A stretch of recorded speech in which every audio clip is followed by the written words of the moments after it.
तो friends, science tech complete होने के बाद में हमारा जो पहला वीडियो का पार्ट था, पार्ट फर्स्ट कंप्लीट हो चुका है।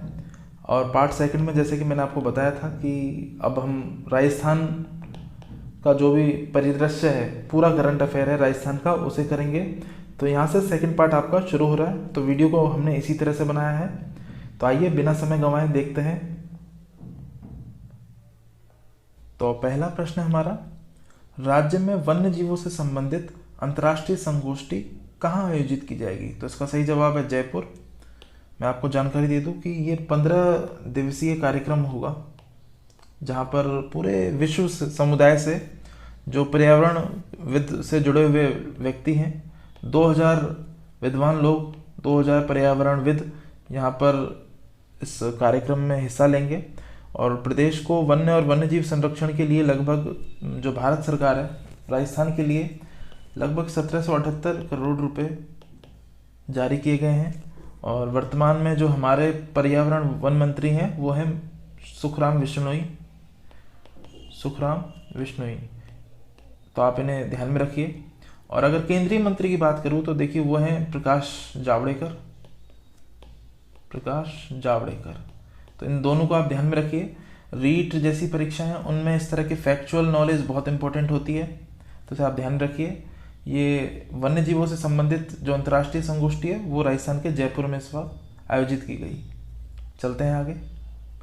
अगला प्रश्न देखिए, प्रदेश की किस हस्ती को फतेह सिंह राठौड़ वन्य जीव संरक्षण पुरस्कार 2020 दिया जाएगा? तो ये हैं डॉक्टर अनिल छगाणी। इनके बारे में मैं आपको बता दूं, डॉक्टर अनिल छगाणी, देखिए इनको ये पुरस्कार दिया गया है और ये वर्तमान में बीकानेर यूनिवर्सिटी यानी बीकानेर विश्वविद्यालय में जो पर्यावरण विज्ञान विभाग है उसके अध्यक्ष हैं। बीकानेर विश्वविद्यालय में पर्यावरण विज्ञान विभाग के अध्यक्ष हैं। तो इन्हें आप ध्यान में रखिए। इनका संबंध है वो राजस्थान के जोधपुर के ये मूल निवासी हैं। और ये फतेह सिंह हैं, देखिए, जिनके जो मतलब वन्य जीव और जो टाइगर की सुरक्षा के लिए इन्होंने काफ़ी अच्छे काम किए थे। तो फतेह सिंह राठौड़ उन्हीं की ही उसमें जो एक लीगेसी चली आ रही है, तो ये अवार्ड दिया जाता है। इस बार डॉक्टर अनिल छगाणी को ये अवार्ड दिया गया, तो आप इसे ध्यान में रखिए। चलते हैं आगे। हाल ही में केंद्र सरकार ने राज्य के किस राष्ट्रीय अभ्यारण्य को इको सेंसिटिव जोन में बनाने का एक फैसला लिया है? तो देखिए इसका सही जवाब है राष्ट्रीय चंबल अभ्यारण्य। अब मैं आपको एक बात बता दूं कि जो इको सेंसिटिव जोन होता है, ये जो फैसला लिया जाता है, तो किसी भी राष्ट्रीय उद्यान को अगर ये दर्जा देना है तो ये पर्यावरण संरक्षण अधिनियम 1986 के तहत ये काम होता है।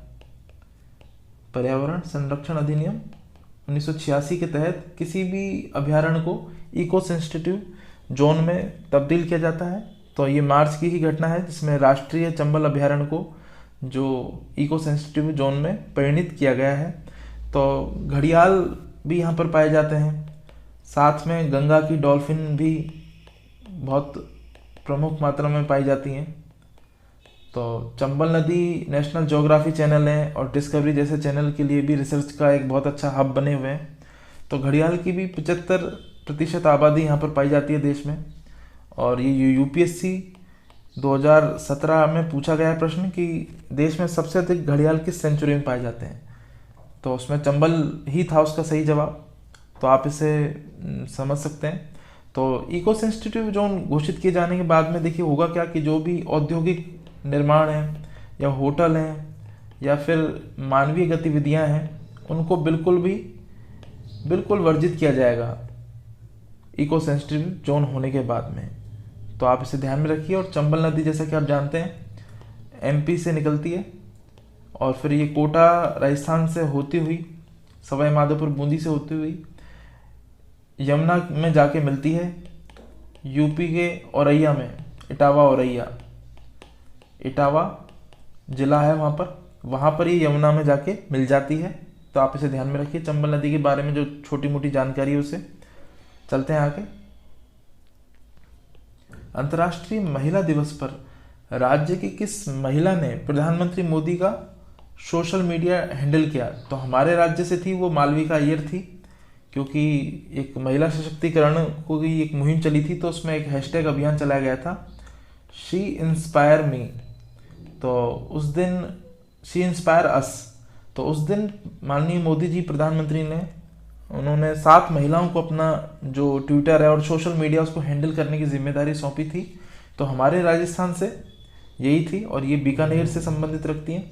देखिए मालविका अय्यर हैं, ये जो अगर इनका जन्म और ये मूल माना जाए तो वो तमिलनाडु से है, परंतु इनका जो जीवन है वो बीकानेर में ही बीता है। और कम आयु में एक हादसा होने के कारण इनके दोनों हाथ, जैसे कि आप देख सकते हैं इमेज में, ये ख़त्म हो गए थे, खराब हो गए थे। तो एक इंटरनेशनल मोटिवेशनल स्पीकर के रूप में और जितने भी दिव्यांग लोग हैं समाज में उनको प्रोत्साहित करने के लिए, जीवन में एक नई प्रेरणा देने के लिए इन्होंने बहुत ही सराहनीय काम किए हैं। साथ ही में मालविका अय्यर ने जो फैशन और मॉडलिंग के क्षेत्र में भी काफ़ी अच्छा अपना परचम लहराया है, तो इसलिए आप इन्हें ध्यान में रखिए। महिला सशक्तिकरण से जुड़े हुए जितने भी एस्पेक्ट हैं फ्रेंड्स वो बहुत इंपॉर्टेंट हैं, मैं आपको फिर बता रहा हूँ। तो इस प्रश्न को आप डबल टिक कर लीजिए, ये आपको कभी भी दिख सकता है आने वाले किसी भी एग्ज़ाम में। चलते हैं आगे। अंतर्राष्ट्रीय महिला दिवस पर आयोजित महिला अधिकार फेस्टिवल, वुमेन राइट फेस्टिवल है ये, तो उसमें राजस्थानी भाषा का नेतृत्व किसने किया था? देखिए ये जो समारोह है ये अगरतला में हुआ था, तो जो त्रिपुरा की राजधानी है अगरतला, तो वहाँ पर हुआ था। तो वहाँ पर 24 भाषाओं की महिलाओं ने अपनी अपनी भाषा का प्रतिनिधित्व किया था। तो बीकानेर की जो सीमा भाटी है, इन्होंने राजस्थानी भाषा का प्रतिनिधित्व किया था और आप देख सकते हैं इन्हें इमेज में, तो इसे आप ध्यान में रखिए, ये पूछा जा सकता है। चलते हैं आगे। प्रदेश के किस व्यक्ति को अतुल्य भारत सम्मान से नवाजा गया है? तो ये हैं डॉक्टर अनिल मुरारका। तो देखिए डॉक्टर अनिल मुरारका साहब हैं, अभी एक युवा उद्योगपति हैं और एक फिल्म प्रोड्यूसर भी हैं, युवा उद्योगपति, और इसके अलावा क्या है, ये फिल्म प्रोड्यूसर भी हैं। तो इन्हें ये महाराष्ट्र में ये सम्मान दिया गया है और मुरारका को ये जो सम्मान मिला है ये सामाजिक सेवा में, सामाजिक क्षेत्रों में सराहनीय काम करने के लिए ये इन्हें विशिष्ट पुरस्कार दिया गया है। और राजस्थान में जो इनका संबंध है वो झुंझुनू जिले से है, तो आप इसे ध्यान में रखिए। चलते हैं आगे। विधानसभा ने किस दिन को राज्य का राजस्व दिवस मनाने की घोषणा की है? देखिए इस तरह के जो दिवस संबंधित प्रश्न है ना, आरएस और पटवार जैसी परीक्षा में मैच द कॉलम में बहुत पूछे जाते हैं और उसमें मतलब जिसको अगर वो प्रश्न आता है तो वो नंबर फ्री के होते हैं। तो मेरा आपसे एक निवेदन है कि जितने भी ऐसे महत्वपूर्ण दिवस हैं, जैसे इसी बार ये राजस्व दिवस की घोषणा हुई है, तो आप इसे याद कर लीजिए अच्छे से। 15 अक्टूबर इसकी तारीख है और राज्य सरकार ने राजस्व दिवस मनाने के रूप में 15 अक्टूबर को स्वीकार किया है। तो राजस्व विभाग का जितना भी काम होता है उसको पूरा ऑनलाइन यानी मतलब डिजिटल करना है, उसको डिजिटल और आधुनिक रूप से सशक्त बनाना है, ताकि जो पेपर वर्क है उससे निजात पाया जा सके। और जो ई पेपर की मुहिम है, जैसे कि राजस्थान की विधानसभा में भी ई पेपर से ही काम होते हैं, डिजिटली ही होते हैं, तो हमारे जो 338 तहसील हैं उनमें से 192 तहसीलों को बिल्कुल ऑनलाइन अधिसूचित कर दिया गया है। बाकी 146 तहसीलें, इन पर भी काम चल रहा है और जल्द ही इन्हें भी डिजिटल रूप से सक्षम बनाया जाएगा। क्योंकि जितने भी हमारे ऑनलाइन कॉपीज़ होती हैं या गिरदावरी या जो भी नामांतरण की प्रक्रिया होती हैं, उनको एक मॉडर्न रूप से आधुनिक बनाए जाने की ये कवायद है। तो इसमें 15 अक्टूबर को राज्य को राजस्व दिवस मनाए जाने के रूप में स्वीकार किया है, तो इसे आप ध्यान में रखेंगे। मैं आपको एक जानकारी और दे दूं कि वर्तमान में जो हमारे राजस्व मंत्री हैं, राजस्व मंत्री कौन है? वो हैं श्री हरीश चौधरी, हरीश चौधरी, तो आप इसे भी ध्यान में रखिए। चलते हैं आगे। अगला प्रश्न है, इस प्रश्न को आप 5 स्टार कीजिए, योजना से जुड़ा हुआ है, इसे अपन डिटेल में भी पढ़ेंगे, लेकिन अभी हम जो बेसिक जानकारी वो कर लें। केंद्र सरकार द्वारा राजस्थान में सुपोषित माँ अभियान की शुरुआत कहाँ से की गई है? तो ये की गई है साहब कोटा से। कोटा पूरी दुनिया में अपनी शैक्षणिक नगरी के रूप में विख्यात है और राजस्थान के कोटा जिले से ही सुपोषित माँ अभियान की शुरुआत हुई है। माननीय जो लोकसभा अध्यक्ष हैं ओम बिरला जी, और जो हमारी महिला एवं बाल विकास मंत्री हैं केंद्रीय, श्रीमती स्मृति ईरानी। तो इन्होंने इस अभियान को लॉन्च किया है, इसकी शुरुआत की है। तो इसके तहत कुपोषण की शिकार गर्भवती जो महिलाएं उनको पूरे 9 माह तक गर्भवती महिलाओं को 9 माह तक विशेष पोषण आहार दिया जाएगा। तो इसे आप ध्यान में रखिए, ये भी बहुत इम्पोर्टेंट प्रश्न है। जैसे कि मैंने आपको बताया 5 स्टार, आप इसे टिक कीजिए। चलते हैं आगे। नेशनल हाईवे सोसाइटी मुंबई द्वारा राज्य में सारस की गणना के दौरान जो संख्या निकल के आई है उसके बारे में यहाँ पर पूछा गया है। तो मैं आपको बता दूं कि ये इसका सही जवाब 88 है, 88, और ये 38वीं सारस गणना है। सारस क्रेन यानी कि एक पक्षी होता है, सारस गणना की गई है राजस्थान में। तो इसमें से जो 76 है वो घना पक्षी विहार यानी भरतपुर में है, घना पक्षी विहार भरतपुर में है। बाकी 12 संख्या वो अन्य राजस्थान पूरे राज्य में फैली हुई है। तो इस तरह का जो सर्वे है वो राजस्थान में और यूपी में करवाया गया था। ये जो सोसाइटी है नेशनल हाईवे सोसाइटी मुंबई द्वारा, और इसमें सलीम अली एक पक्षी विहार और है। गोवा में और तेलंगाना महाराष्ट्र में उन्होंने बहुत काम किया है पक्षियों के लिए। तो पर्यावरणविद जो भी संस्थाएं काम कर रही हैं वो प्रमुख हैं। तो सलीम अली पक्षी जो नेशनल ये संस्था है इसी के साथ मिलकर इन्होंने काम किया है। तो इसमें आप ध्यान में रखिए। और इसको करने के लिए 17 जोन बनाए गए थे राज्य में, राजस्थान की बात करूँ तो उसमें से 88 जो संख्या है वो निकल के आई है। और अकेले भरतपुर घना पक्षी विहार में ये संख्या 76 है। आप इसे ध्यान में रखिए। चलते हैं आगे। माननीय मुख्यमंत्री गहलोत जी ने इंटरनेशनल स्टार अवार्ड से किसे नवाजा है? तो इंटरनेशनल स्टार अवार्ड से इन्होंने नवाजा है मनोज मुरारका को। और ये जो सम्मान है ये उनको सीतापुर का जो औद्योगिक क्षेत्र है उसमें दिया गया था। और इसमें जो उन्होंने प्रमुख काम किए हैं कि सरसों के बीज, जो मनोज मुरारका साहब हैं, डॉक्टर मनोज मुरारका, ये एक वैज्ञानिक ही हैं कृषि क्षेत्र में। तो सरसों के बीज और जो खाद्य तेल हैं उन पर इन्होंने काफ़ी शोध किए हैं। और साथ ही में इनके जो हमारे देश में जितना भी इनका वो है तेल, इसको विदेशों में पहुंचाने के लिए यानी निर्यात को बढ़ाने के लिए हमारे तेलों का, हालांकि तेल हम बहुत ज़्यादा आयात करते हैं हमारी ज़रूरत के लिए, लेकिन जो हमारी जो स्थानीय फसलें जो नस्लें हैं उनको बाहर प्रमोट करने के लिए इन्होंने इसे विदेशों में भी भेजा है। तो डॉक्टर मनोज मुरारका को सराहनीय काम के लिए सम्मान दिया गया है। चलते हैं आगे। अगला है बादशाह का मेला।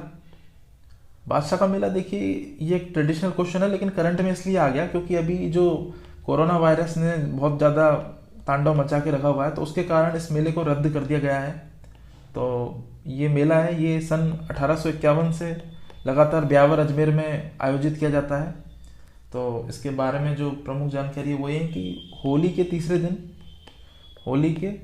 तीसरे दिन इसका आयोजन होता है। और ये 1851 से परंपरा चली आ रही है।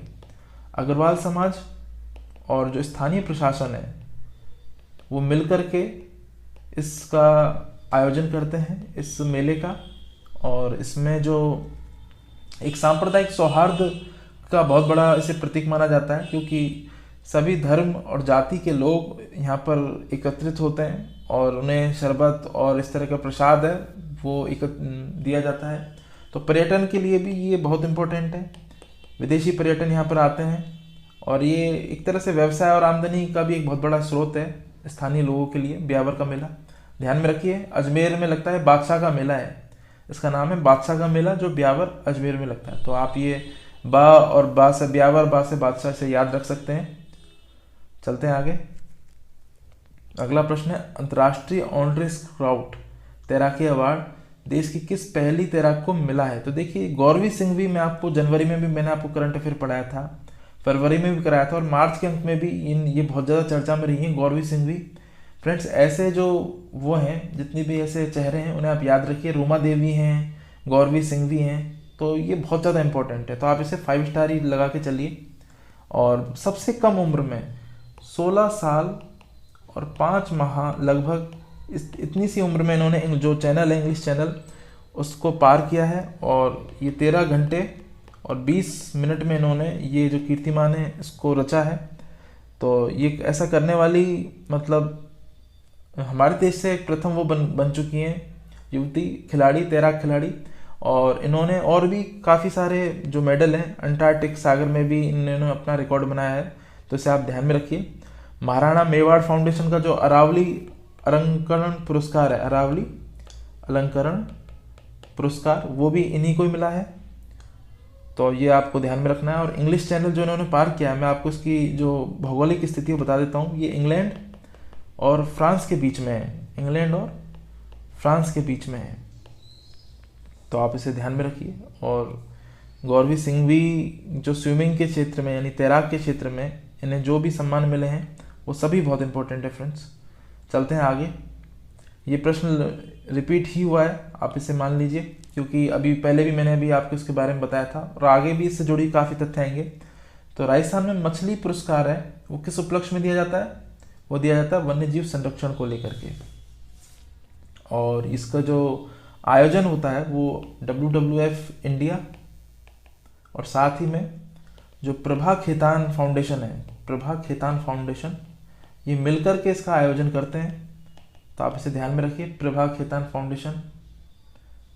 और इसमें जो मुख्य बातें हैं वो ये हैं कि मार्च के महीने में ये जो जयपुर के ITC राजपुताना है वहाँ पर ये समारोह किया जाता है, और जो पर्यावरण और वन्य जीव संरक्षण के क्षेत्र में महत्वपूर्ण योगदान दिया जाता है उन्हें इस पुरस्कार को दिया जाता है। तो जो मछली है, जैसे कि आपको पता है एक बाघिन है, ये जो हमारे रणथंभौर टाइगर रिजर्व की शान इसे कहा जाता है, और रेलवे स्टेशन पे भी आपको उनके होर्डिंग मिल जाएंगे मछली बाघिन के।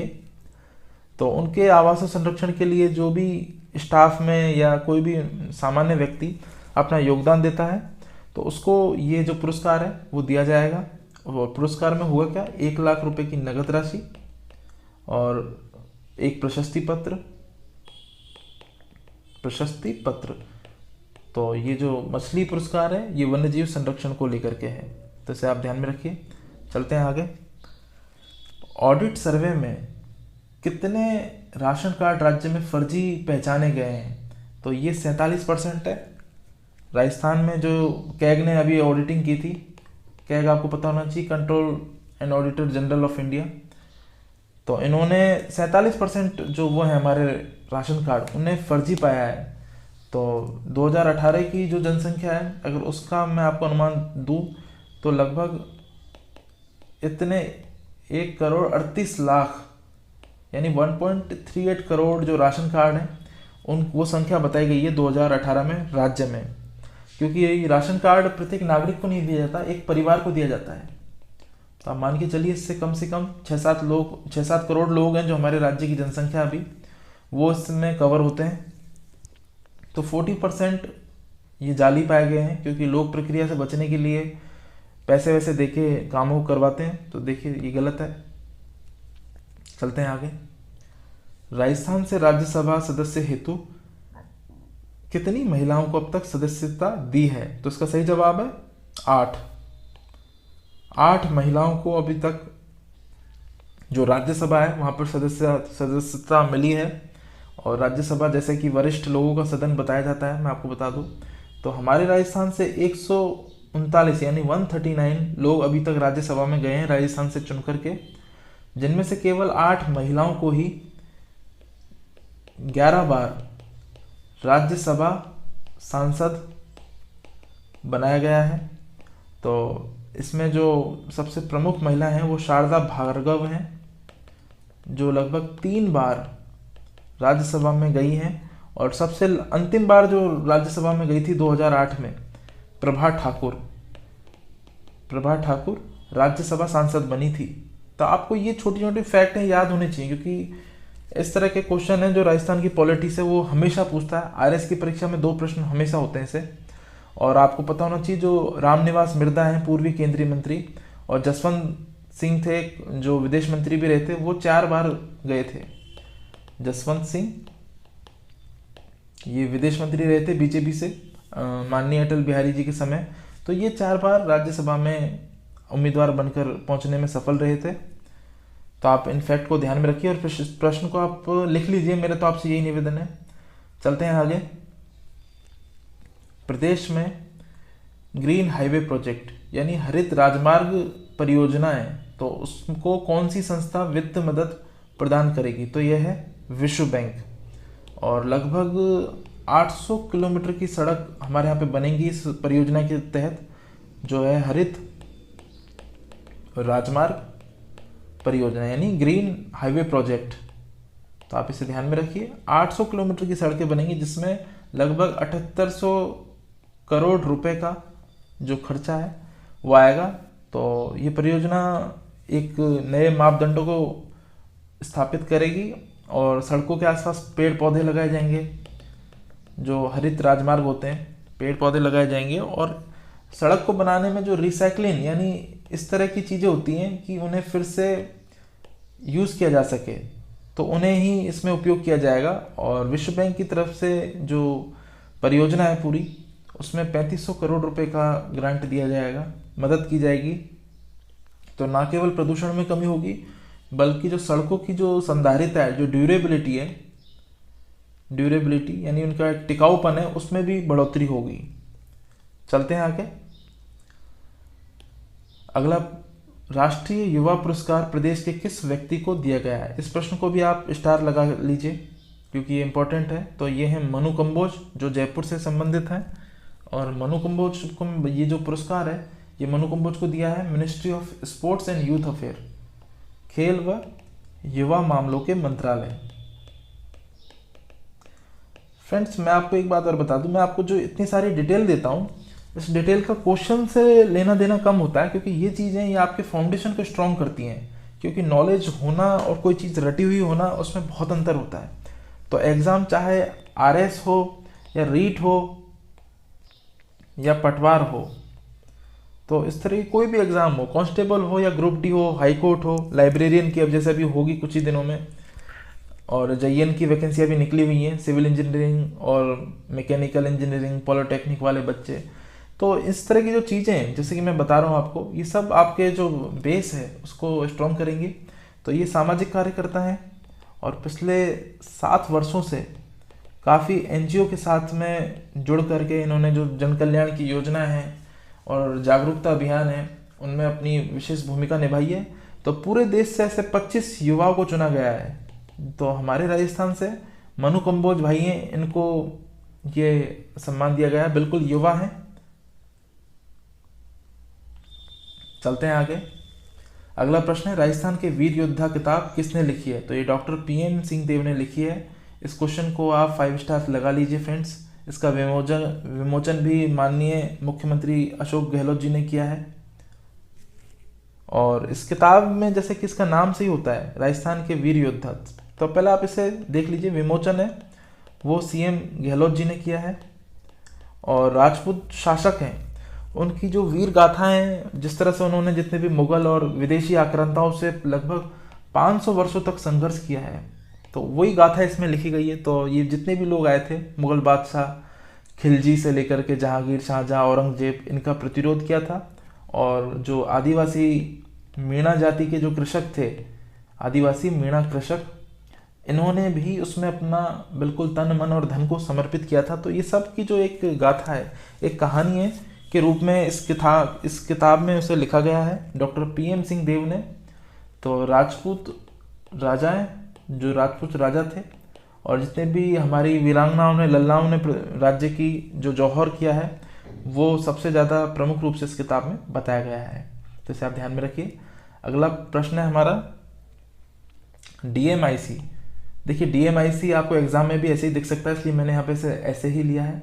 इसका नाम मैं आपको बता दूं, दिल्ली मुंबई इंडस्ट्रियल कॉरिडोर, अर्थात दिल्ली मुंबई औद्योगिक गलियारा। तो इस कार्य को गति देने की जो जिम्मेदारी है वो किसी संस्था को सौंपी गई है?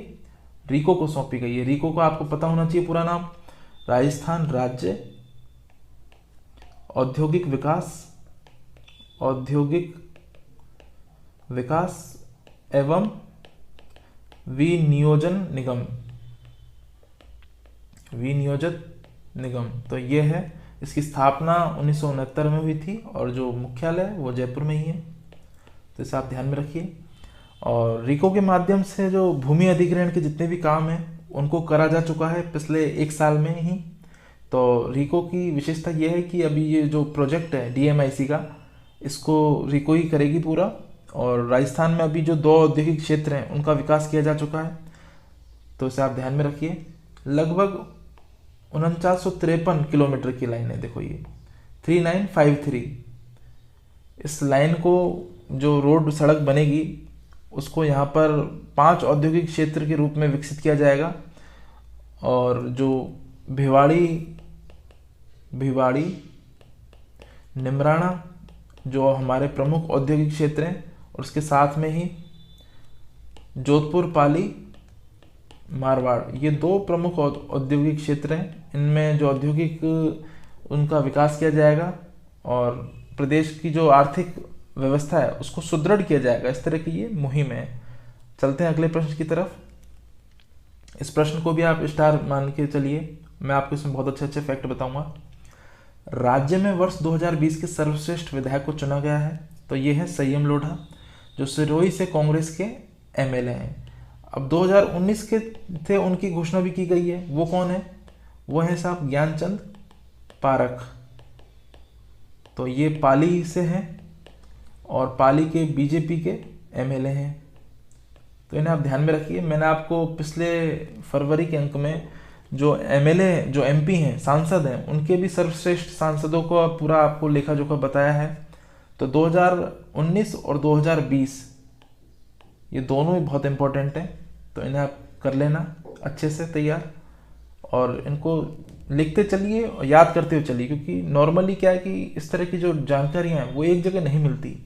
अब आपके जो करंट अफेयर को कवर करने का, जैसे पीआईबी हो गया, जो भी अच्छी अच्छी मैगजीन हो रही है मार्केट में चल रही, वो हो गई, रोज का न्यूज़पेपर है वो हो गया, अगर आप इन सबको एक साथ लेके पढ़ते हो तो उसमें आपका टाइम ज़्यादा वेस्ट होगा। इसलिए हम आपको घर बैठे हुए मात्र महीने के सिर्फ 2-2.5 घंटे में आपका पूरा करंट अफेयर हो जाएगा। भले ही हमें रोज इसके लिए 2 घंटे अलग से खराब करने पड़े, कोई दिक्कत नहीं है। तो ये खराब नहीं है, ये बहुत बड़ा सदुपयोग है, क्योंकि इससे ज़्यादा से ज़्यादा लोग लाभान्वित हो, यही हमारी मुहिम है। चलते हैं अगले प्रश्न की तरफ। प्रदेश के किस व्यक्ति को हाल ही में आयोजित नई दिल्ली समारोह में महात्मा गांधी एक्सीलेंस पुरस्कार से नवाजा गया है? तो ये हैं लुकमान खान साहब। जैसे कि आप इन्हें देख सकते हो, युवा व्यक्ति हैं, तो समाज सेवा के क्षेत्र में उल्लेखनीय काम करने के लिए इन्हें ये एक्सीलेंस अवार्ड दिया गया है समाज सेवा के क्षेत्र में। तो लुकमान खान साहब हैं। अगला प्रश्न है, सतत धारणीय विकास लक्ष्य रिपोर्ट यानी SDG, sustainable development goals report के अनुसार 2020 में प्रदेश के किस जिले को प्रथम रैंक मिली है? तो ये है झुंझुनू, और प्रथम रैंक झुंझुनू को मिली है। दूसरा जयपुर पर है, जो सेकंड रैंक है वो जयपुर पर है, क्योंकि राजधानी प्रदेश की तो इम्पोर्टेंट है। और जो सबसे नीचे जो स्थान रहा है लास्ट में, वो रहा है साहब आपका जैसलमेर।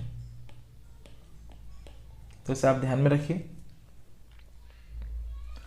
अगला प्रश्न है, हाल ही में इंटरनेशनल डिज़ाइन अवार्ड में किस राजस्थानी को कांस्य पदक मिला है? तो जो इंटरनेशनल डिज़ाइन अवार्ड है, तो ये जो डिज़ाइन की और क्षेत्र में, इससे मतलब एक ऑस्कर माना जाता है, ये ऑस्कर माना जाता है डिज़ाइन का। तो ये हमारी दिशा राम रखानी को मिला गया है, तो इन्हें कांस्य पदक दिया गया है। तो ये डिज़ाइन दुनिया का ऑस्कर कहे जाने वाला अवार्ड है। तो इस प्रोजेक्ट को मतलब वुमेन कैटेगरी में शामिल किया गया है। जो इन्हें जो ये अवार्ड मिला है, ये वुमेन कैटेगरी में मिला है, तो इसे आप ध्यान में रखिए। और संबंधित जो ये कार्यक्रम है, ये अभी अमेरिका के लॉस एंजलिस में किया जाएगा। अभी ये घोषणा हुई है, पदक मिला है, ये क्या घोषणा हुई है, तो इन्हें जाना है और इनको न्योता आया है, वहाँ पर इन्होंने बुलाया है, तो इसे आप ध्यान में रखिए। अगला प्रश्न है, राजस्थान के किस व्यक्ति को सीएम गहलोत जी ने गोल्डन हेन अवार्ड से नवाजा है? तो ये है ताराचंद टेकवानी, आप इसे इमेज में देख सकते हैं। और ये सीतापुरा औद्योगिक क्षेत्र में ही जो है ये इन्हें एग्जीबिशन हुआ था एक वहाँ पर, तो इनको ये अवार्ड दिया गया है। ताराचंद टेकवानी जो राजस्थान में दाल मिल एसोसिएशन है, दाल मिल एसोसिएशन, उसके ये अध्यक्ष हैं। और जो अवार्ड मिला है इस पद पर रहते हुए इन्होंने जो भी सामाजिक क्षेत्रों में योगदान दिए हैं, सामाजिक क्षेत्रों में योगदान दिए हैं, उसी के लिए इन्हें ये जो पुरस्कार है वो मिला है। हाल ही में माननीय मुख्यमंत्री ने फ्लाइंग स्कूल खोलने की घोषणा कहाँ से की है? तो देखिए ये की गई है सांगानेर जयपुर से। वर्ष 2008 में फ्लाइंग स्कूल चल रहे थे उस वक्त भी, परंतु बीच में सरकार बदली तो मुहिम भी ख़त्म कर दी गई थी। तो इस तरह फिर से ये खोलने का फैसला लिया है। तो ये जो पीपीपी मोड पर इस कार्यक्रम को चलाया जाएगा, यानी जो सार्वजनिक निजी भागीदारी है, ताकि इसमें निवेश को भी आकर्षित किया जा सके, सरकार पर ज़्यादा लोड ना है और विशिष्ट जो तकनीकी वो योग्यता है वो भी मिल सके। तो हवाई पट्टियों के उपयोग में मदद मिलेगी और जो विमानन क्षेत्र है यानी जो फ्लाइंग फैसिलिटी है उनके अवसर भी बढ़ेंगे। तो वर्तमान में जो हमारे राज्य में वहाँ पर 9 हवाई पट्टियाँ हैं जो इस वक्त अपने कार्यशील हैं। तो इसमें फ्लाइंग स्कूल में 2 विमान और एक मोटर ग्लाइडर जो इच्छुक पायलट है, पायलट को प्रशिक्षण दिया जाएगा। यही है फ्लाइंग स्कूल, नाम से ही पता चलता है। तो इसे आप ध्यान में रखिए, आपको सिर्फ यही ध्यान में रखना है। आपसे ये भी पूछा जा सकता है कि क्योंकि कांग्रेस के टाइम की योजना है, तो अब जितने भी 4 साल तक एग्ज़ाम होंगे उनमें कांग्रेस की योजनाएं थोड़ी प्रायोरिटी में होगी। तो 2008 में इसे शामिल किया गया था, पहली बात। दूसरा, ये पीपीपी मोड पर है और ये पायलटों को प्रशिक्षण देने के से संबंधित है। तो सांगानेर जयपुर में इसे पुनः प्रारंभ किया जाएगा। चलते हैं आगे। प्रदेश के किस विद्वान को केसरी सिंह बारहट पुरस्कार दिया जाएगा? तो ये है किशन लाल वर्मा। तो किशन लाल वर्मा ने जो साहित्य के क्षेत्र में जो अपना योगदान दिया है, इसीलिए उन्हें ये पुरस्कार दिया जाएगा। तो किशन लाल वर्मा जो उनकी पुस्तक है क्रांतिवीर केहर सिंह, क्रांतिवीर केहर सिंह इनकी पुस्तक है, उसका जो लोकार्पण है वो किया जाएगा। और इनका जो संबंध है ये मूलतः कोटा से रहने वाले हैं, तो इसे आप ध्यान में रखिए। चलते हैं आगे। किस वैश्विक संस्था ने कोरोना वायरस से लड़ने हेतु 12 बिलियन यूएस डॉलर की घोषणा की है? तो यह है विश्व बैंक। और अभी लगभग कोरोना वायरस के बारे में ज़्यादा बात तो करने से कोई मतलब नहीं, क्योंकि आंकड़े अभी तो चल रहे हैं, रोज के बदल रहे हैं। लेकिन फिर भी 5000 से ज़्यादा मौतें हो चुकी हैं। कहीं कहीं आपको आंकड़े कम ज़्यादा भी दिखाई दे सकते हैं, क्योंकि महीने भर पहले 3000 मीडिया बता रहा था, तो आज 5000 से ज़्यादा मौतें हो चुकी हैं। भारत में 2 मौतें हुई हैं और 100 से ज़्यादा अगर आप बात करें जो कोरोना वायरस से जो संक्रमित लोग हैं वो भारत में हैं। और विश्व में जहाँ खास करके जो चीन और वुहान शहर हैं वहाँ पर ये संख्या मतलब 90,000 से ज़्यादा बताई जा रही है। तो ये कुछ फैक्ट है, अभी हमें इसमें ज़्यादा गहराई में नहीं जाना, क्योंकि अभी इसके बारे में जो और आंकड़े हैं, जब ये थम जाएगा कहर, तो इसके बारे में हम पूरा इसका अध्ययन विश्लेषण करेंगे पूरा गहन रूप से। फिलहाल के लिए तो इसमें इतना ही है। चलते हैं आगे। राजस्थान की किन 2 युवतियों को अंतर्राष्ट्रीय योग पुरस्कार से सम्मानित किया गया है? तो ये सुनीता चौधरी और हर्षिता हैं। और योग के क्षेत्र में जो अपना इन्होंने योगदान दिया है, विश्व कीर्तिमान रचने के लिए इन्हें ये पुरस्कार दिया गया है। तो इसे आप ध्यान में रखिए, एग्जाम में पूछा जा सकता है, लेकिन फिर भी नॉलेज के लिए आपको पता होना चाहिए। अगला प्रश्न है, इसे आप स्टार टिक करें। राजस्थान में टीबी की बीमारी को हल करने के लिए RNTCP का नाम बदलकर NTEP कर दिया गया है। तो देखिए RNTCP क्या था? Revise national tuberculosis control programme. तो वर्तमान में ये जो NTEP करा है, तो इसका मतलब है नेशनल ट्यूबरक्लोसिस एलिमिनेशन प्रोग्राम। तो देश में टीबी को समाप्त करने का लक्ष्य 2025 रखा गया है। चलते हैं आगे।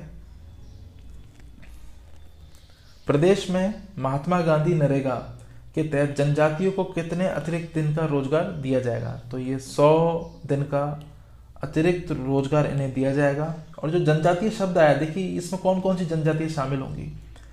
तो 12 जिले की जो सहरिया और खेरुआ जाति है, खेरुआ जनजाति इसमें शामिल की जाएगी। इसके अलावा उदयपुर जिले की कथौड़ी जनजाति, तो ये सिर्फ 3 जनजातियों को इसमें शामिल किया जाएगा। और 100 दिन के रोजगार के पश्चात 100 दिन का जो अतिरिक्त रोजगार दिया जाएगा इन जनजातियों को, क्योंकि मनरेगा का जो प्रमुख उद्देश्य था वो लोगों की आर्थिक स्थिति में बहाल करना था।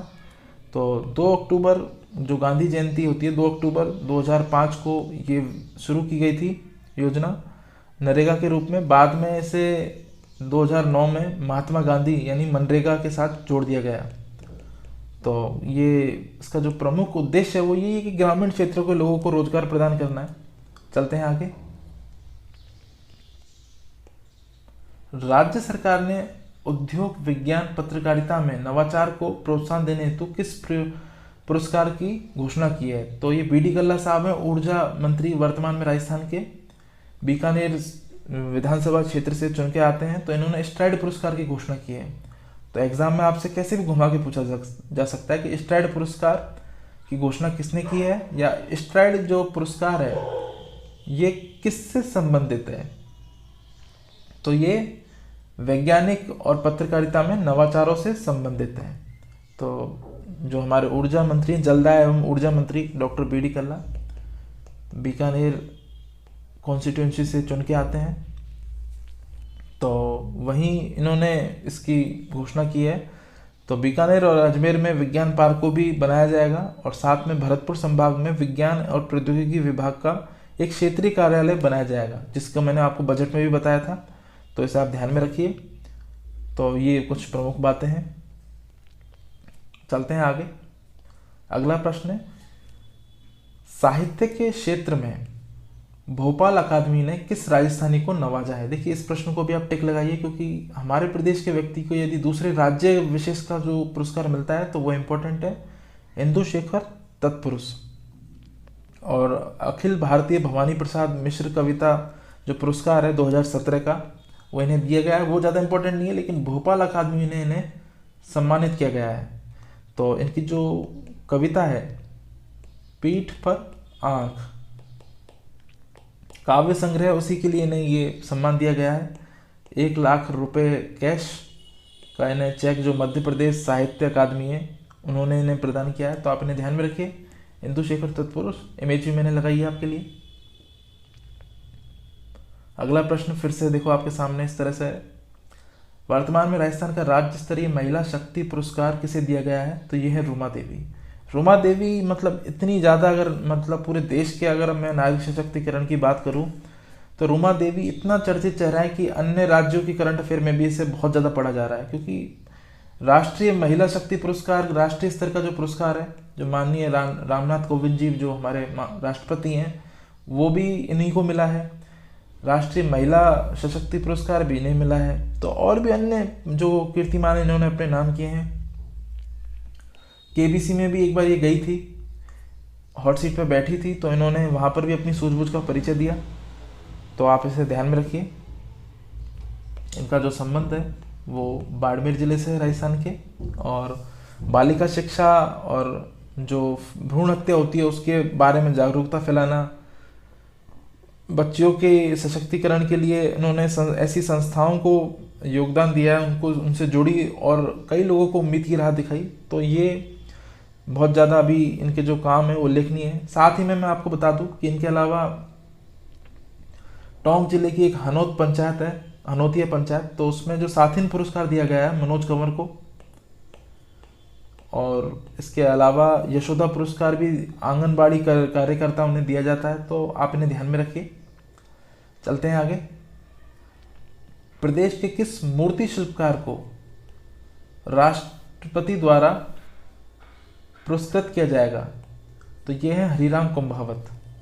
तो हरिराम कुंभावत जी को जो राष्ट्रपति रामनाथ कोविंद जी उनके द्वारा सम्मानित किया जाएगा। और दिल्ली की जो केंद्रीय हमारी ललित कला अकादमी है उसकी ओर से इन्हें यह सम्मान दिया जाएगा, क्योंकि इन्होंने एक काले पत्थर पर अपनी एक वो बनाई है कृति जिसका नाम है my grand mother broken trunk. तो उसका इन्होंने निर्माण किया। तो नेशनल एग्जीबिशन में भी इसको दर्शाया जाएगा, एक प्रदर्शनी के रूप में इसे लगाया जाएगा नेशनल एग्जीबिशन के उसमें। तो इसी तरह से जितने भी इस तरह के अवार्ड हैं वो इम्पोर्टेंट हैं, तो ये तो आपको पढ़ने पड़ेंगे। और हर जो महीने के अंक में जो मैं आपको करंट अफेयर देता हूँ, तो इन सारे प्रश्नों को आप याद रखिए। चलते हैं आगे। तो अगला प्रश्न है हमारा, देश के प्रमुख 11 औद्योगिक शहरों में स्वावलंबन एक्सप्रेस शुरू की जाएगी, तो राजस्थान का कौन सा शहर इन 11 में शामिल है? तो इसका जो सही जवाब है वो है जयपुर। और ये जो पहल है ये सिडबी ने जारी की है। सिडबी यानी जो हमारा भारतीय लघु उद्योग विकास बैंक है, इसे आप ध्यान में रखिए, भारतीय लघु उद्योग विकास बैंक है सिडबी। इसके बारे में अभी पता करेंगे, पहले इसे देखते हैं। जो ये योजना है तो ये इसी साल यानी 2020 में 5 जून को स्वावलंबन एक्सप्रेस शुरू की जाएगी, जो जम्मू से होते हुए फिर नई दिल्ली और फिर तीसरे चरण में जयपुर, और इस तरह से यात्रा के पड़ाव को पूरा करते हुए जो अंतिम गंतव्य है वाराणसी, 11वां जो इसका शहर है वाराणसी, वहाँ पर ये जाएगी। तो इस तरह के जो 11 उद्यमशील शहर हैं उनको ये कवर करेगी, और सिडबी ने इस पहल को शुरू किया है। तो प्रश्न आपसे फ्रेंड्स पूछा जा सकता है कि ये पहल किसने शुरू की है? तो आपको पता होना चाहिए सिडबी ने शुरू की है, और 5 जून 2020 से ये शुरू होगी। 15 दिन तक ये गाड़ी चलेगी लगातार, जिसमें 7000 किलोमीटर की दूरी को तय किया जाना है, जिसमें 20 से अधिक वर्कशॉप का आयोजन किया जाएगा। वर्कशॉप एक तरह का प्रेजेंटेशन ही होता है, ये कोई अलग चीज़ नहीं, क्योंकि देश की अर्थव्यवस्था को 2025 तक हमें 5 ट्रिलियन डॉलर का बनाना है। तो इस तरह के जो वो हैं इच्छा शक्ति के जो काम हैं वो करने पड़ेंगे। तो ये इसके बारे में मुख्य बातें हैं। मैं सिडबी के बारे में आपको बता दूं कि इसकी स्थापना 2 अप्रैल 1990 को हुई थी, और जो हमारे भारतीय लघु उद्योग विकास बैंक सिडबी है वो भारत की स्वतंत्र वित्तीय संस्था है, जिसके जो लक्ष्य है वो ये है कि जो सूक्ष्म लघु और मझोले स्तर के जो उद्योग हैं, स्मॉल मिनी और मीडियम लेवल के जो उद्योग हैं, उनको विकास के स्तर पर वृद्धि करना। तो ये इसके बारे में प्रमुख बातें थी। चलते हैं आगे। अगला प्रश्न है हमारा, राजस्थान के किस शहर को नो कंस्ट्रक्शन जोन में घोषित किया जाएगा? तो इसे आप ध्यान में रखिए, नो कंस्ट्रक्शन जोन में जयपुर को घोषित किया जाएगा। और इसके बारे में मैं मूलभूत बातें बता दूं कि अभी वर्तमान में राजस्थान की जो विधानसभा है वहाँ पर एक विधेयक पारित हुआ है। तो विधानसभा में जो विधेयक पारित हुआ है उस विधेयक में नो कंस्ट्रक्शन जोन घोषित किया गया है जयपुर को। तो आप इसे ध्यान में रखिए, क्योंकि यूनेस्को ने यानी वर्ल्ड हेरिटेज साइट, विश्व विरासत स्थल का दर्जा दिया है जयपुर शहर को। और पर्यटन के हिसाब से इसे संरक्षित रखने के लिए, क्योंकि रखरखाव की कमी में और जो बढ़ते हुए विकास की यात्रा में पर्यटन को हानि पहुंचती है, और जो ये इस तरह की धरोहर हैं वो खराब शत विक्षत हो जाती है समय के साथ में। इसलिए पर्यटन संरक्षित करने हेतु यूनेस्को ने ये कदम उठाया है। चलते हैं आगे। वर्तमान में सैनिटाइजर हैंड वॉश बनाने हेतु किस इकाई को जिम्मा दिया गया है? तो आप इसे ध्यान में रखिए, गंगानगर जो शुगर मिल है उसे ये जिम्मा सौंपा गया है, और व्यापक पैमाने पर इसका उत्पादन किया जाएगा सैनिटाइज़र का, ताकि जो अभी जो हालात बने हुए हैं कोरोना वायरस को लेके वो काफ़ी ज़्यादा गंभीर हैं। अगर मैं आज की डेट में बात करूं, 27 मार्च आज 17 लोग हमारे देश में मर चुके हैं और 724 लोग संक्रमित हैं। और इन 724 लोगों में भी जो मैं आपको संक्रमण का जो आंकड़ा वो बताऊं, वो ये है कि 724 लोगों में से 677 लोग देश के लोग हैं, बाकी विदेशी पर्यटक हैं। तो ये और भी आगे अपनी भयानक स्थिति ले सकता है, इसलिए सैनिटाइज़र को सरकार फ्री में बांटेगी फ्रेंड्स। और अब तक सरकारी क्षेत्र में जो देसी शराब का निर्माण करने वाली कंपनियां थी, वो 5 विभिन्न शहरों में रिडक्शन सेंटर को में इसका उत्पादन करेगी सैनिटाइज़र का। और करीब 10,000 जो पीस हैं वो शुरू में बनाए जाएंगे। 180 ml की जो बॉटल है उनमें इस सैनिटाइज़र को भर के और भेजा जाएगा। जो सबसे ज़्यादा भीलवाड़ा है, वहाँ पर जो हालात हैं काफ़ी ज़्यादा ख़राब हैं। लगभग तीसरे चरण में पहुँच चुका है कोरोना वायरस का जो संक्रमण है, जो काफ़ी विभत्स है। और इसके बाद में परिस्थितियाँ बेकाबू हो जाएंगी, जैसे कि आप जानते हैं इटली और चाइना में क्या हुआ था। तो इस तरह से इसे पहले चरण में जब भीलवाड़ा में भेजा जाएगा। और इसकी जो बोतल हैं ये जयपुर में बनाई जाएंगी। रिडक्शन सेंटर जयपुर में भी है, तो यहाँ पर बोतल निर्माण होगा। और इसको भर करके ये सब मुख्यमंत्री के स्तर से जितने भी दिशा निर्देश जारी किए गए हैं इन कंपनी को, तो इसमें गंगानगर शुगर मिल को सैनिटाइज़र बनाने का काम सौंपा गया है। तो इसे आप ध्यान में रखिए। चलते हैं आगे। प्रदेश में उड़ान योजना के तहत पहली हवाई सेवा कौन सी है? तो फ्रेंड्स ये है किशनगढ़ से इंदौर। किशनगढ़ आपका अजमेर में है और इंदौर MP में है। भगवान ओमकारेश्वर का जो तीर्थ स्थल है वो यहीं पर है। तो ये नागरिक उड्डयन मंत्रालय ने इंदौर से किशनगढ़ के बीच में पहली उड़ान सेवा को हरी झंडी दिखाई है। तो ये इसके बारे में मुख्य बातें हैं। इसके अतिरिक्त और मैं इसमें बताना चाहूँ तो इस तरह की अब देश में 268 हवाई सेवा हो चुकी हैं। जो उड़ान है क्या? देखिए, उड़ान है कि उड़े देश का आम नागरिक, यानी जो छोटी दूरी के बीच में फ्लाइट सेवा शुरू की जाएगी, ताकि आपको फर्स्ट क्लास AC का जो किराया होता है रेलवे में, उससे भी कम किराए पर ये सेवा हो सके।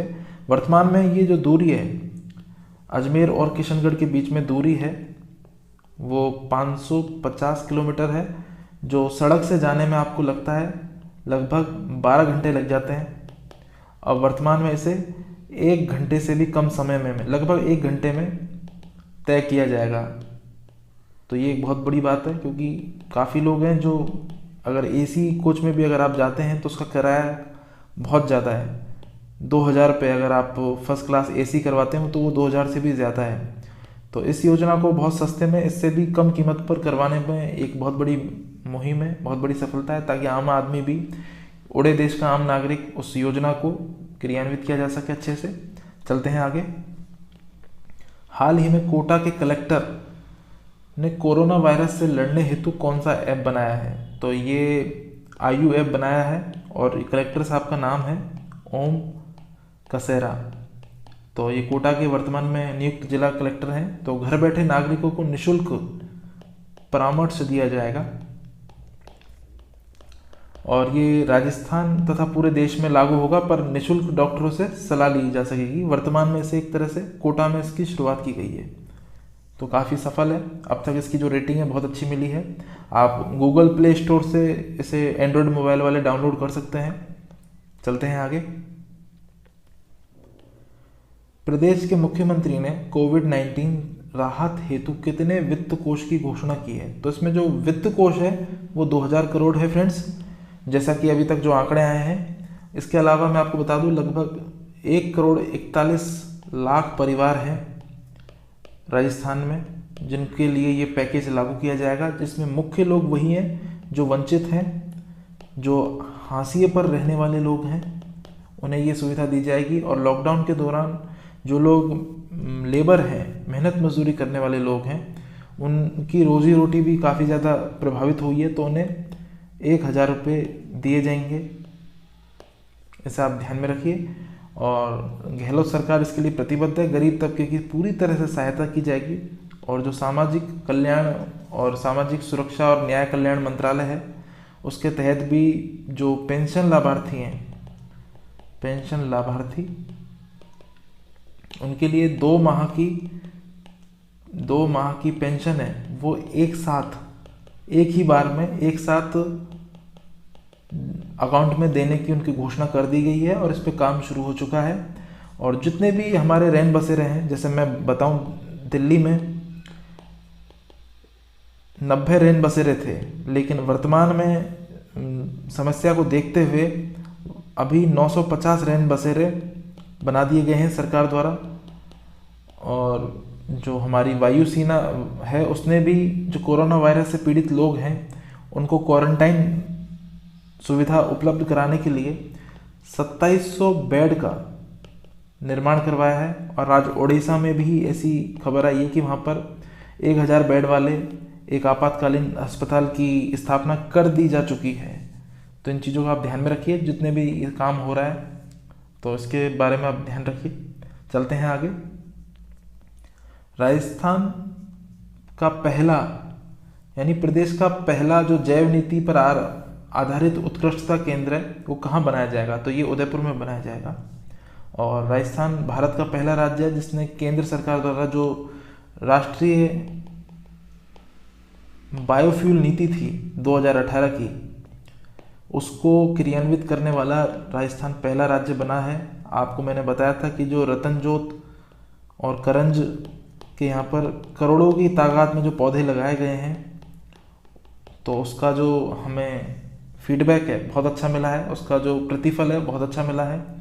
और सरकार चाहती कि 2022 तक कम से कम 25% जो है जैव फ्यूल को जो डीजल है उसमें मिलाया जाए, मिश्रित करके ईंधन की पूर्ति की जाए, ताकि हम आयात पर भी हमारी निर्भरता कम हो सके और वातावरण के लिए भी वो एक अच्छा सोर्स हो, इको फ्रेंडली हो, प्रदूषण कम हो। तो इसके लिए तेल बीजों के उत्पादन में वृद्धि करने पर ध्यान केंद्रित किया जाएगा और वैकल्पिक ईंधन और ऊर्जा संसाधनों के क्षेत्र में अनुसंधान को बढ़ावा दिया जाएगा। तो इन चीज़ों को ध्यान रखिए। तो इसी के लिए उदयपुर में एक उत्कृष्टता केंद्र खोला गया है और इसके बारे में मैं आपको अन्य जानकारी भी दे दूं। इनके आप स्क्रीनशॉट ले लेना, मैंने जितने भी आपको सॉल्यूशन करवाए हैं। इसके बारे में अन्य जानकारी देना चाहूँ तो जो गन्ने का रस है वो पूरी तरीके से एक तरह से जैविक वो है उपज, और चीनी युक्त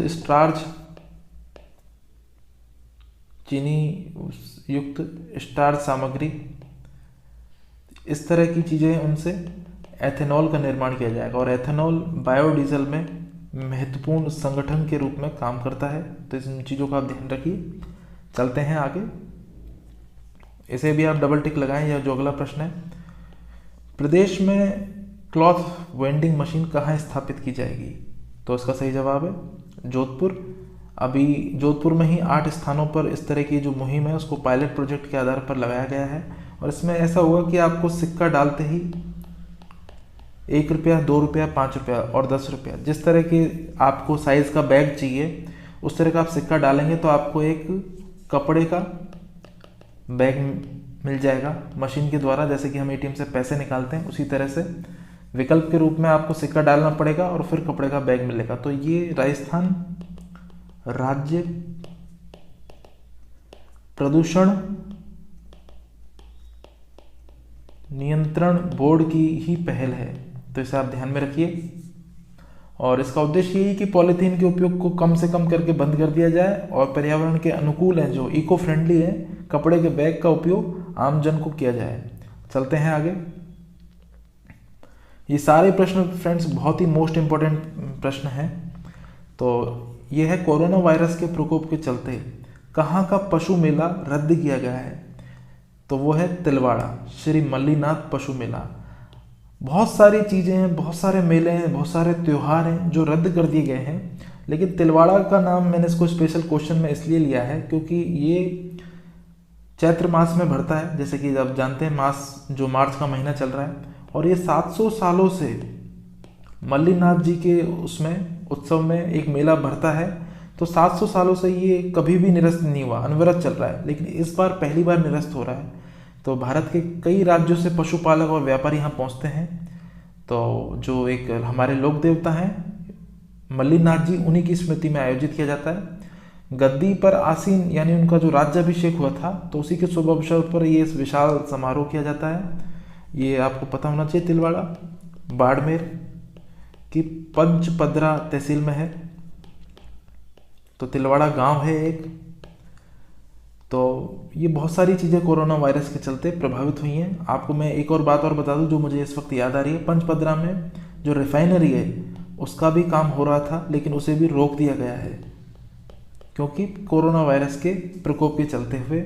और आपको पता होना चाहिए रिफाइनरी में जो राजस्थान सरकार की भागीदारी 26 है, बाकी हिंदुस्तान पेट्रोलियम 24% है HPCL। और ये प्रश्न RS 2018 में पूछा जा चुका है, तो इसे आप ध्यान रखिए। ये मेला लूणी नदी के किनारे लगता है। लूणी नदी के किनारे लगता है। ये छोटे छोटे फैक्ट हैं फ्रेंड्स। हो सकता है एग्जाम में अगर हर साल क्वेश्चन तो देखिए पूछे जाते हैं लोक देवताओं के ऊपर, तो इस बार इसी को ही मतलब आधार बना के पूछ लिया जाए। तो आपके लिए ये सारी बातें आपको लिख लेनी है या स्क्रीनशॉट ले लेना है। वीडियो को पॉज करके आप बार बार देखिए, लेकिन आपको ये चीज़ तो आपको याद रखनी है जो आपको PDF में भी मिलेगी। चलते हैं आगे। इंदिरा गांधी मातृत्व पोषण योजना में कितने जिलों में इसे लॉन्च किया जाएगा शुरू में? तो फ्रेंड्स, इसको जो पायलट प्रोजेक्ट के रूप में शुरू में 4 जिलों में इसको लॉन्च किया जाएगा। और वो देख लीजिए, उदयपुर जो दक्षिणी राजस्थान है, डूंगरपुर, बांसवाड़ा, और अगला आप पहचान गए होंगे प्रतापगढ़। तो यहाँ इसे लॉन्च किया जाएगा और 5 वर्ष में जो इसका उद्देश्य है लगभग 4.25 लाख लाभार्थियों को फ़ायदा पहुँचाया जाएगा, शामिल किया जाएगा। तो इसे आप ध्यान रखिए। तो 225 करोड़ रुपए का जिसमें खर्च आने की संभावना है। और ममता भूपेश जो हैं हमारी इस वक्त महिला एवं बाल विकास मंत्री, ममता भूपेश, ये दौसा की सीट से विधायक चुन के आती हैं सामान्यतः, तो ऐसे आप ध्यान रखिए। तो योजना के तहत महिलाओं को जो दूसरी संतान होती है, दूसरी संतान उनके जन्म पर उनको 6,000 रुपये की जो आर्थिक सहायता दी जाएगी। और वर्तमान में जो एक जैसे कि मैंने आपको बताया पायलट प्रोजेक्ट के रूप में इसे शुरू किया गया है। तो प्रतिवर्ष लगभग 75,000 लाभार्थी, क्योंकि 5 साल में 4.25 लाख हैं, तो ये 75,000 लाभार्थी हैं। इनको 45 करोड़ रुपए प्रति वर्ष के हिसाब से खर्च किया जाएगा, जैसा कि मैं आपको बता चुका हूँ यहाँ पर। और ये जो मुहिम है, ये राजस्थान भारत का पहला राज्य है इस तरह की योजना चलाने वाला। राजस्थान कौन सा राज्य है? प्रथम राज्य है। तो इसे ध्यान में रखिए। और इस योजना का नाम है इंदिरा गांधी मातृत्व पोषण योजना। तो इस तरह से करंट अफेयर का पूरा जो सेशन है आपका यहाँ पर समाप्त होता है। तो फ्रेंड्स, हमने पूरा डिस्कस किया इंडिया लेवल का भी पार्ट 1 में और राजस्थान लेवल का जो पार्ट 2 में। तो पूरा वीडियो आपको मिल जाएगा एक साथ। तो इसे आप क्वेश्चंस को देखिए, क्वेश्चंस इतने सारे हैं कि 500 क्वेश्चन हो सकते हैं, लेकिन फिर भी आपको हम अच्छे से उन्हीं क्वेश्चन को छांट के देते हैं जिन्हें आप एग्ज़ाम हॉल में परफॉर्म कर पाओ और जो एग्ज़ाम में पूछे जाते हैं। तो इसीलिए ये क्वेश्चन लगभग आप मान के चलिए कि ज़्यादा से ज़्यादा 120 ही रहे होंगे। लेकिन ये वो प्रश्न है जो आपको मतलब एक सेलेक्टिव नॉलेज देंगे। और हर प्रश्न के भीतर मैंने आपको 4 से 5 फैक्ट बताए हैं। तो इन प्रश्नों को आप 500 ही मान के चलिए, क्योंकि हम एक क्वेश्चन में ही ज़्यादा जानकारियों को कवर कराने की कोशिश करते हैं ताकि आपके ऊपर ज़्यादा लोड ना बढ़े। क्योंकि प्रश्नों को बढ़ाना एक व्यापार की तरह ही होता है, वो ज़्यादा अच्छा नहीं होता। तो आपके कमेंट का मुझे हमेशा इंतज़ार रहेगा। वीडियो को शेयर और सब्सक्राइब करने के लिए हम कभी नहीं बोलते। आप लाइक करें या डिसलाइक करें वो आपका राइट है, लेकिन कमेंट ज़रूर करें और जो भी कमी है वो बताएं ज़रूर। तो मेरा आपसे एक ही निवेदन। तो अभी के लिए दीजिए मुझे इजाज़त। Thank you so much.